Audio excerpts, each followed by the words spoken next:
Assalamualaikum warahmatullahi wabarakatuh.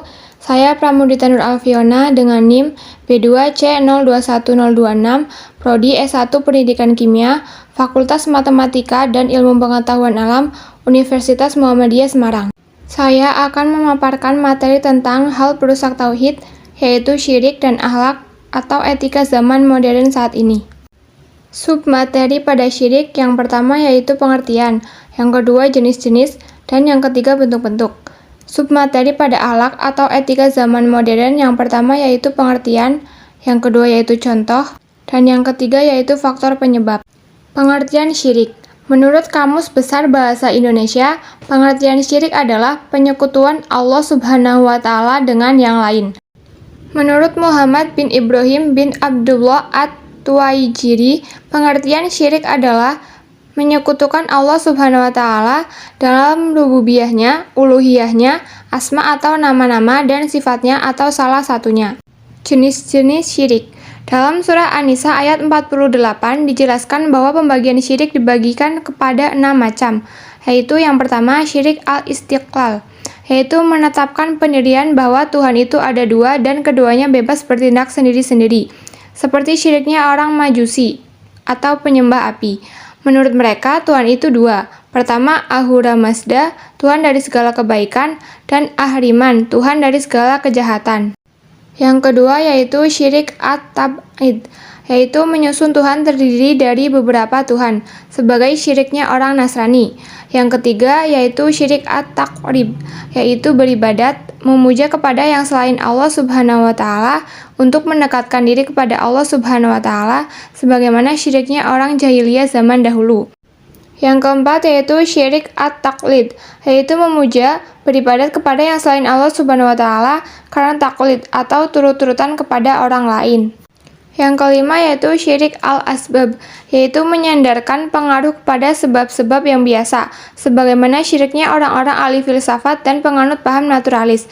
Mereka berkata bahwa segala kejadian alam ini tidak ada sangkut pautnya dengan Tuhan, meskipun Tuhan itu ada, melainkan adalah sebab akibat daripada alam itu sendiri. Yang keenam yaitu syirik al-ahrud, yaitu beramal bukan karena Allah Subhanahu wa Ta'ala. Bentuk-bentuk syirik. Yang pertama yaitu sihir. Sihir adalah perbuatan ajaib yang dilakukan dengan pesona dan kekuatan ajaib, yaitu guna-guna, mantra atau jampi, yang digunakan untuk tujuan tertentu, seperti penangkal dan mencelakai orang lain. Karena itu, sihir bisa menimbulkan dampak beraneka ragam, seperti sakit, kematian, kebencian, gairah syahwat, dan penceraian serta perselingkuhan. Yang kedua yaitu menyembah kuburan, berarti meyakini bahwa para wali yang telah meninggal bisa memenuhi kebutuhan dan menyingkirkan musibah, serta memohon pertolongan dan bantuan kepada mereka. Sebagian penyembah kuburan berkeliling di sekitar kuburan, menyentuh dan mengusap tiang-tiangnya, mencium pintunya dan melumuri wajah dengan tanahnya. Apabila melihat kuburan dan berdiri di hadapannya, mereka bersujud dengan khusyuk dan tunduk, seraya memanjatkan permohonan dan kebutuhan. Yang ketiga yaitu tatayur, adalah menganggap mendapati kesialan karena hewan, seseorang, atau suatu tempat, dan itu termasuk syirik karena pelakunya bergantung pada selain Allah Subhanahu wa Ta'ala dengan keyakinan mendapat bahaya dari makhluk yang tidak mempunyai manfaat atau mudorot untuk dirinya sendiri. Pengertian akhlak. Akhlak adalah sifat yang tertanam di dalam diri seseorang manusia.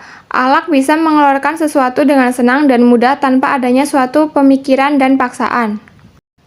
Contoh akhlak zaman sekarang. Saat ini kita semua berada di zaman milenial, di mana pada zaman ini semuanya serba modern, dari teknologi, peradaban, bahkan akhlak manusia pun ikut terkena imbas kemajuan zaman, sehingga anak-anak yang lahir di zaman ini juga terkena dampak modernisasi. Hasil survei menyebutkan sebagian remaja ternyata banyak yang kehilangan nilai moral, etika, dan akhlak. Mereka makin lepas dari kendali agamanya dan semakin jauh ajaran agamanya. Remaja di zaman sekarang lebih suka nongkrong di mal dan nongkrong di kafe daripada mereka duduk di masjid dan di tempat taklim. Faktor penyebab. Yang pertama yaitu orang tua. Orang tua adalah pengaruh utama, karena orang tua merupakan pilar dan penanggung jawab utama seorang anak. Bisa jadi orang tuanya rajin beribadah, namun tidak menekankan pentingnya ibadah pada anak. Bisa jadi orang tua justru yang diatur oleh anaknya. Dalam mendidik anak, orang tua harus halus dan sabar, serta mengutamakan mendidik akhlak terlebih dahulu daripada ilmu. Karena sudah jelas jika kedudukan akhlak lebih utama daripada ilmu. Sebagaimana hadis dari Usama bin Syurai radhiyallahu anhu secara marfu.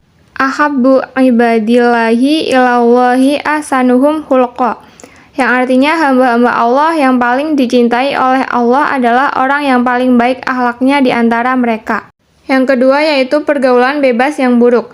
Salah seorang sahabat Nabi yang bernama Alqamah sangat berhati-hati terhadap pergaulannya dengan mengatakan, temanmu yang akhlaknya buruk jangan dijadikan sahabatmu. Sahabat yang baik adalah dapat menasehati bila engkau melakukan perbuatan buruk.